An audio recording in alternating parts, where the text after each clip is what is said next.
Well, we have officially made it to the month of September. You know, you think of September and you often think of new beginnings. I mean, January is not the only time of the year set aside for new beginnings. After all, in the month of September, we officially say goodbye to summer and hello to fall.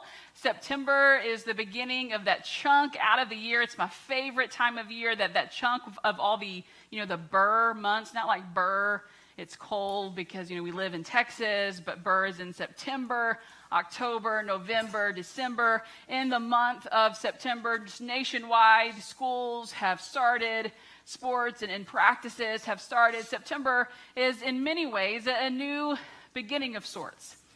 When you think about new beginnings, sometimes they are chosen and sometimes they are forced. Sometimes we choose the path we are on and sometimes it is handed to us.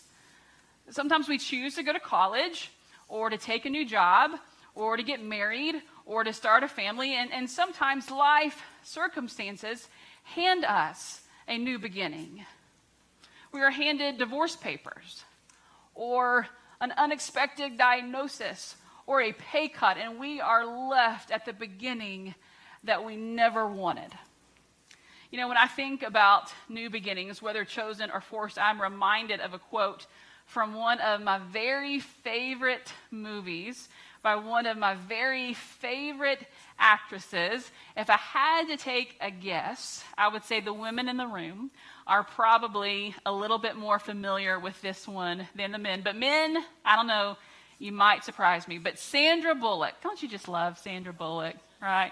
Sandra Bullock once said in a film called Hope Floats, she said, "Beginnings are scary, endings are usually sad, but it's the middle that counts the most." She said, try to remember that the next time you find yourself at a new beginning. Just give hope a chance to float up, and it will. I've always loved those lines from the movie Hope Floats because there is so much truth in them. New beginnings, even if it is a beginning that we willingly chose, they can often be scary.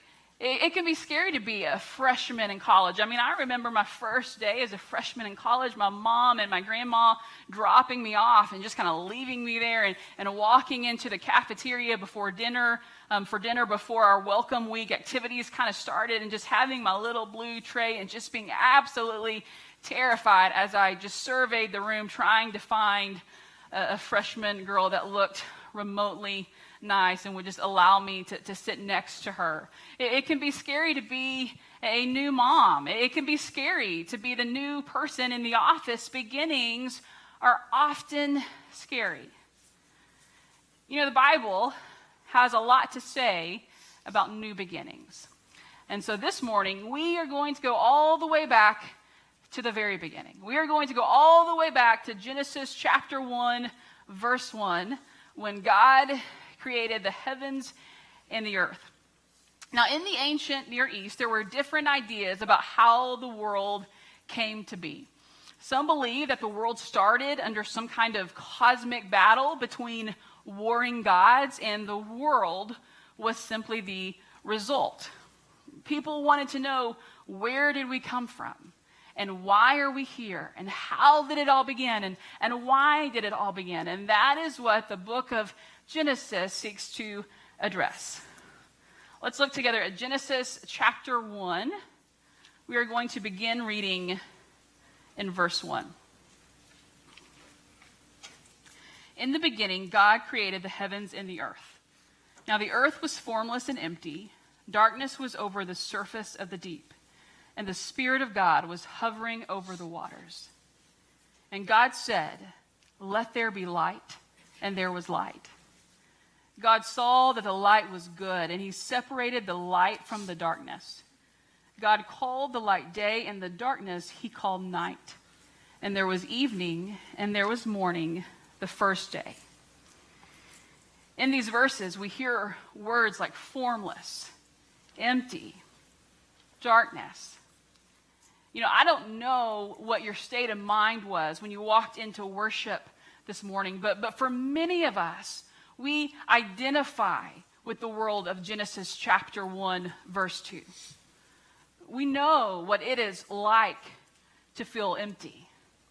We know what it's like to feel as though our life has no clear form or shape. We know what it's like to be in a place where it seems like every square inch of our life is covered in darkness. We know the world of Genesis 1-2 because in so many ways it is our world. It is our story. It is our seemingly hopeless beginning. So what do we do when we find ourselves at the beginning?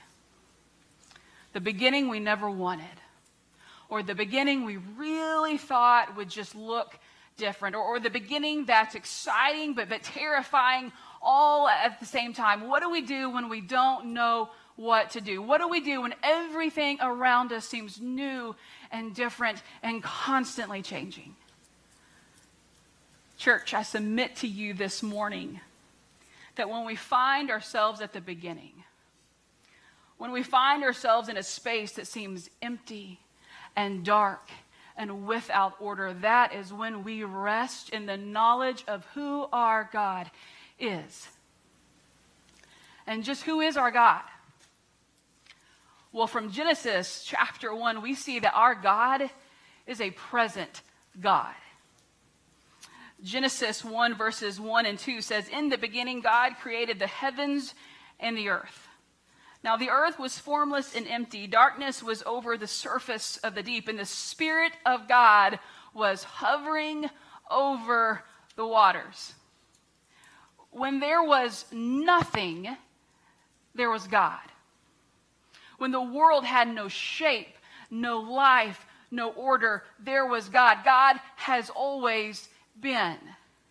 Now this can be a pretty difficult concept to grasp, especially for kids. I remember when I was a kid, I always pictured God as looking something like King Triton from The Little Mermaid, but without, of course, the whole mermaid tail. That would be weird. But I remember the more I thought about it, the more it absolutely blew my mind that this King Triton-like being that I had imagined, that he had just simply always been. In fact, about a month ago, my son and I went on a road trip with my sister and her two boys. It was kind of like a last hoorah of summer trip, and we were headed to this large inflatable obstacle course on Lake Grapevine. And as I'm driving, I overhear part of this conversation coming from the back seat between my son and one of my nephews. Now they are 9 and 8 years old. So usually their conversations are centered around a video game or their dream of one day going off to college together and living in a camper and making YouTube videos and being the next big YouTube sensation like Dude Perfect. But this conversation was a little bit different, and so it caught my attention. I mean, the two of them sounded like a couple of little like podcast hosts. As I hear my nephew say to my son, "You know what I just don't understand? I mean, how can God just have always existed? Like, how did he not come from something?" To which my son responds, "Yes, that gets me too. Like how was he never born? And he has just always been there." You know, even for adults, it can be hard for us to comprehend and imagine the eternal nature of God. We are accustomed to things that have a beginning and an end. But here in Genesis, when we look at the very beginning of the cosmos, when we look at the very beginning of all creation, God was already present. He was not created. In fact, it would be impossible for God to come from something or someone else, because then he would not be God. What created him would be God. Our God is the creator and the source of all things. When there was nothing, there was God. There has never been a time when he was not present, and there will never be a time in your story when he is not present. You know, I absolutely love the word picture of the Spirit of God was hovering over the waters in creation. Now, in the ancient Near East, water was seen as this chaotic, mysterious realm. But here in Genesis, we get a picture of a God who is in complete control as he hovers over the waters.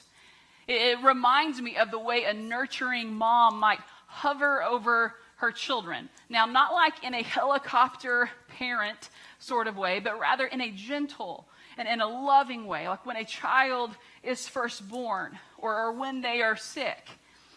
In fact, this Hebrew verb for hover is used only 2 other times in the Old Testament, one of them being Deuteronomy 32:11, when it speaks of how a mother eagle hovers over her young, encouraging them to fly. I mean, you can almost picture the Spirit of God here in Genesis hovering over the waters, tenderly whispering the promise of what is to come, the promise of new life, of beauty, of order. And I am reminded that the same Spirit of God who hovered over the waters in creation is the same Spirit of God who tenderly hovers over us, whispering words of promise and words of hope and words of expectation that new life can burst forth from our new beginning. You know, you may be here this morning and feel like you are in a place that is empty and dark and chaotic. It may be incredibly hard for you to imagine something better, something lighter, something good. But friend, may you know that our God is a present God. He is not distant. He is not removed. He is present in our lives. About 6 years ago, I went through a divorce. Now, if you have ever been through a divorce or are close to someone who has, you know that divorce is hard. And I remember this one Sunday afternoon, I was just having a particularly hard time. I was stuck in my head, stuck in my worry and the what if and the unknown of it all. And so in an attempt to kind of break up the anxious thoughts bouncing around in my head, I got down on the ground and I began to play Cars with my son. I remember I was pushing along, probably Lightning McQueen, and I just prayed in my mind, God, I just really need to know today that you see me. I continued to play with the cars, and just after a little while, I got a notification on my phone. It was a Facebook message from this random woman that I had never met before, but she said that she knows my sister, and she had run into her at a football game, and she wondered if we could get together and talk because she had been where I was, and she wanted to share her story of God's faithfulness. Well, that random woman's name was Christy Stanton. You may know her as our current children's minister, though she was not at the time. You know, our God is a God who shows up. Our God is a God who is actively present in our lives. When I was sitting there doubting and questioning and wondering if things were going to be okay, he showed up so specifically and so personally to me. I did not know then that in just a couple of years I would serve on a church staff with the same woman who messaged me that day and later met me for coffee. I did not know then, as she spoke words of encouragement over me, that she would be cheering me on and praying me forward long after we left that coffee shop that day. But how wide and how long and how high and how deep is the love of Jesus Christ. He does exceedingly more than we could ever ask or imagine. He is a God who shows up. He is a God who is present with us. He is present when the marriage fails. He is present when all we want is a baby and it's just not happening. He is present when the bills seem to be piling up. He is present when our children pull away. He is present in a global pandemic when all we want is just for things to go back to normal. He was present at creation and in all of our beginnings and in all of our endings, and for everything in between. He will continue to show up, and he will continue to be a present God. That is just who our God is. So from this Genesis text, we see that our God is a present God. But we also see that our God is light. Now the earth was formless and empty. Darkness was over the surface of the deep, and the Spirit of God was hovering over the waters. And God said, "Let there be light." And there was light. Throughout Scripture, we see this theme of light. Now, I am not going to name all the times it occurs, but I am going to highlight a few of them. John 1:5, the light shines in the darkness, and the darkness has not overcome it. John 8:12, Jesus says, "I am the light of the world." Matthew 4:16, the people living in darkness have seen a great light. Matthew 5:16, let your light shine before others. 1 John 5:5, God is light. In him there is no darkness at all. When the earth was formless and empty and dark, God said, "Let there be light." And in the same way, God continues to speak into our darkness. You know, I don't know the darkness that has covered you. I don't know the weight you carry or the emptiness you feel, but I do know that our God is a God who speaks light into anxiety, light into depression, light into loneliness, into infertility, into addiction. Our God is the God of light. I remember the summer after my junior year of college, I spent about a month doing tsunami relief work in Indonesia. I traveled there with a team of 3 other college students, and while we were there, we stayed in this home that was specifically set aside for tsunami relief workers. I remember that there was one other girl on the team as well as myself, and so the 2 of us, we got our own bedroom with our own private bathroom, and especially like for a mission trip, I remember thinking that we had a pretty nice setup for our time there. Like this was a pretty good deal. And I will never forget our very first night there. I mean, you know, you're struggling from jet lag, like everything with your body just seems kind of off. And so I remember I got up in the middle of the night. I could not sleep, so I got up in the middle of the night to use the restroom. I walked in there. I flipped on the light switch. And I was absolutely horrified as what seemed like 20 plus like giant cockroaches just scattered all across the bathroom floor. Now, I know that in Texas, we like to say everything is bigger in Texas, but as far as these cockroaches were concerned, that was just simply not true. I mean, I am screaming and just doing this little dance, trying to dodge them and just praying that I do not accidentally crunch one of them underneath my bare feet. I mean, my roommate wakes up. I mean, she is screaming, and we are both frantically trying to grab like a towel or a piece of clothing to like shove it underneath the crack on our bedroom door and just pray that those little creatures don't make their way into our bedroom and into our bed. And I can guarantee you this, that for the rest of that summer, that bathroom light was never turned off again at night. And you know what? It actually surprisingly worked. I mean, I am sure that those 20 plus giant cockroaches were still somewhere out there, but that light just kept them from revealing their ugly little heads. I mean, that light helped us sleep at night. That light calmed our fears. That light gave us the confidence that we needed to get up and to take care of business. Are you with me this morning?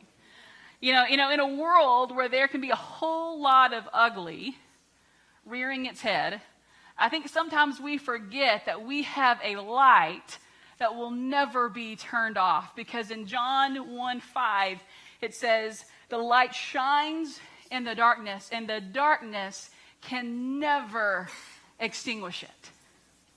The God of light speaks into our darkness. We do not have to live our lives as scared, beat down, weary people because we know who our God is and what our God says.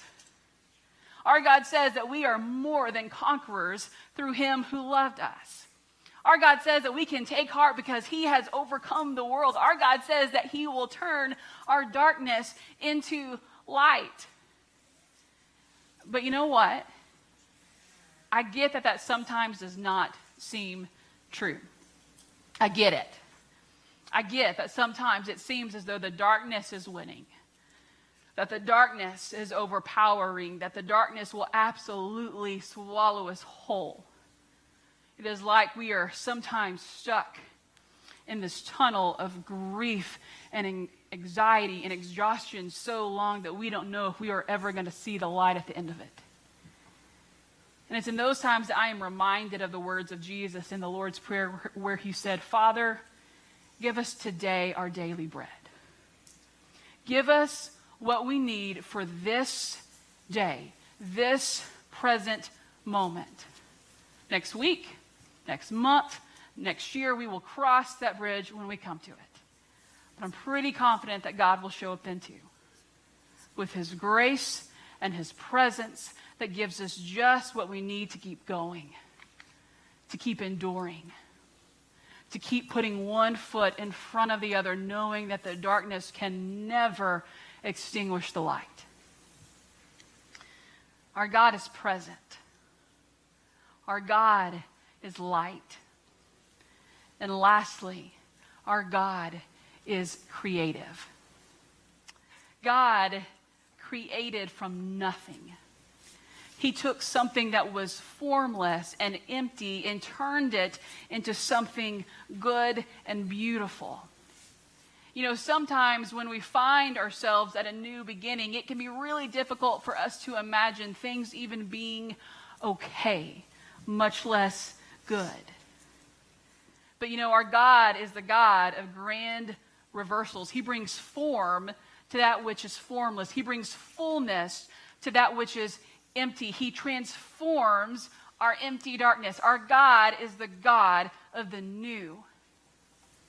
Now, the Hebrew word for created is the word bara, and it consistently references new activity.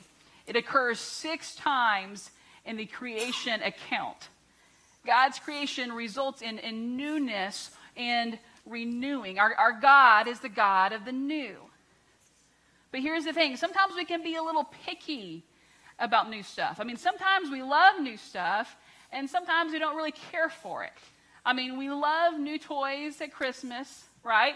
We love new shoes, and trust me, I'm not just talking to the ladies when I say that. I know plenty of men, Terrence Waldron, that has more shoes and love their shoes a whole lot more than I do. I mean, we love the smell of our new car. We love a new iPhone, but we don't always love new people and new places and new experiences.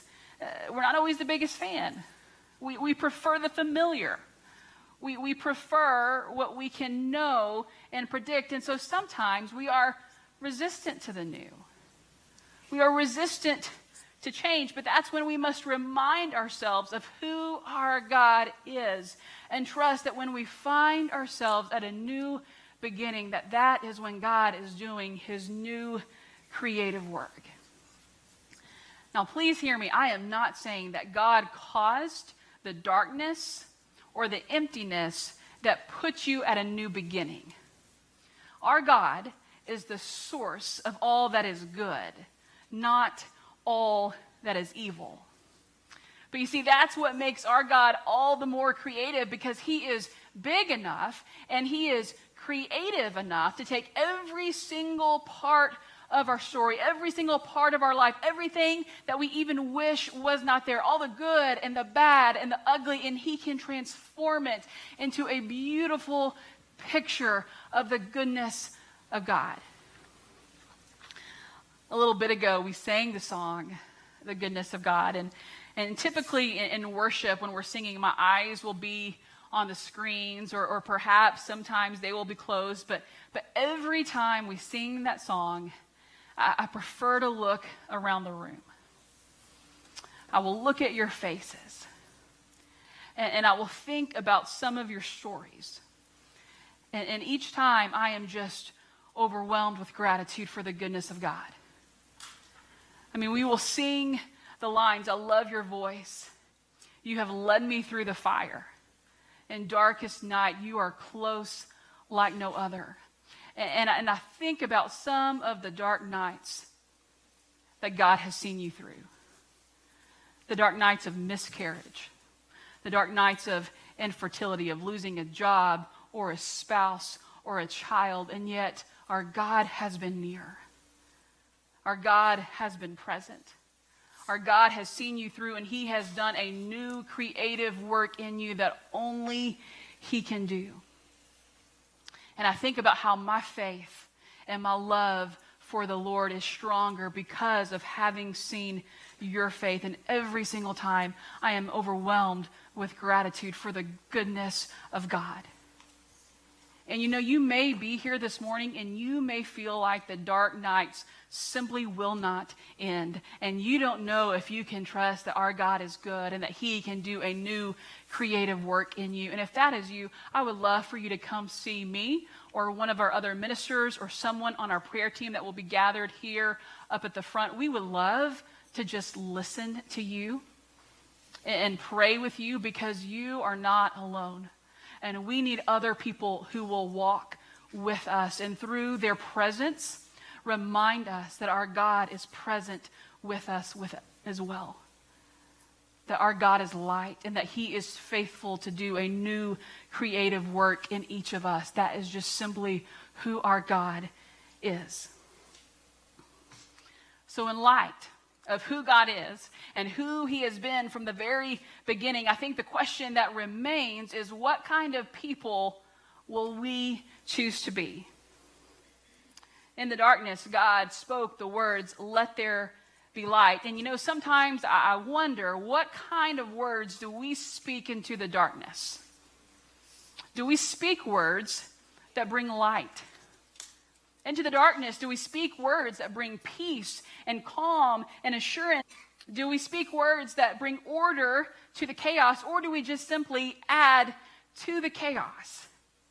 You know, if you read a little bit further in Genesis chapter 1, you eventually come to verse 27 that says, "So God created mankind in his own image. In the image of God, he created them. Male and female, he created them." We in this world reflect the image of God. Our words and our actions show people who our God is. So because our God is present with us, we must be present with other people. Because our God is light for us, we must be light for other people. Because our God is creative, we must be creative as we seek to transform the world around us. I had a missions professor in seminary, and I always loved his definition of missions. It was something I never heard before. He said missions is people being transformed by people being transformed. In other words, sometimes it can be easy for us to think, you know, I have been a Christian for like 3 decades, and I have just somehow arrived. You know, it can be easy for us to think that there is so much work to be done in the world, and that is absolutely true, but there is also a whole lot of work to be done in our own hearts. And each day as we seek to look more like Jesus, to talk like Jesus, to act like Jesus, to think like Jesus, each day as we are transformed, we transform the world around us, and we help create a space that is full of beauty and goodness and light. When you came in this morning, you should have received a bar of soap. I know I saw all the confused looks on your faces. You're like, what in the world is this for? I promise you this has absolutely nothing to do with COVID-19 germs or sanitation protocol or anything like that. It is a bar of soap. Now, you know one use for this soap. You can use it to clean yourself, to wash yourself, but other people can see a different use for this simple bar of soap. Some people choose to whittle away at the soap and create some sort of sculpture from it. Now, I myself am not very good at whittling or really any sort of project or craft, but church member Fred Acock is very good at it. And here is what he created with his soap. You have a fish, pretty impressive, a dove, and then his granddaughter, Lauren, she carved out of her soap a cross. You know, as we face our new beginnings, we can choose to see an opportunity that others don't always see. Where some people just see kind of a boring bar of soap, we can choose to see possibility. And so on this very first Sunday of September, we are giving everyone a bar of soap. And it is our prayer that this soap will serve as a reminder that if we trust in who God is and take up his good creative work, knowing that he is with us, he will carve out of us something that is truly beautiful. And so I'm going to encourage you to take that soap. You may choose to carve something significant out of it yourself, or if you're kind of like me and you think that's probably not really my forte, you can just choose to keep that soap and put it in a place, a prominence, a place where you will see it every day, maybe in your nightstand or in your office. And every time you see this, we hope that you will remember that our God is the God of new beginnings. That our God is a God who is present with us in those new beginnings. That our God is light. And that our God is creative to transform every single part of our life into a beautiful picture of the goodness of God. Let's pray. God, we thank you so much for who you are. God, we thank you that you do not change, that from the very beginning of all creation, that you have been a God who is present with us. That you are a God of light, and that you are a God who is creative to transform the worst things about our life. The things that we wish were not there, the things we wish that we could change, that you are good and that you are creative to create from that something that is truly powerful. The world can look on and see that you are a God of new beginnings, that you are a God of the new. And so, God, I pray that in each of our lives, you will help us to transform the world around us. That we would not be a people who just speak into the darkness more and more darkness, but that we would speak light in this world. That we would create beauty. That we would create new life. That we would create order where there is chaos, so that the world may know that you alone are God. We love you, and it's in your name I pray.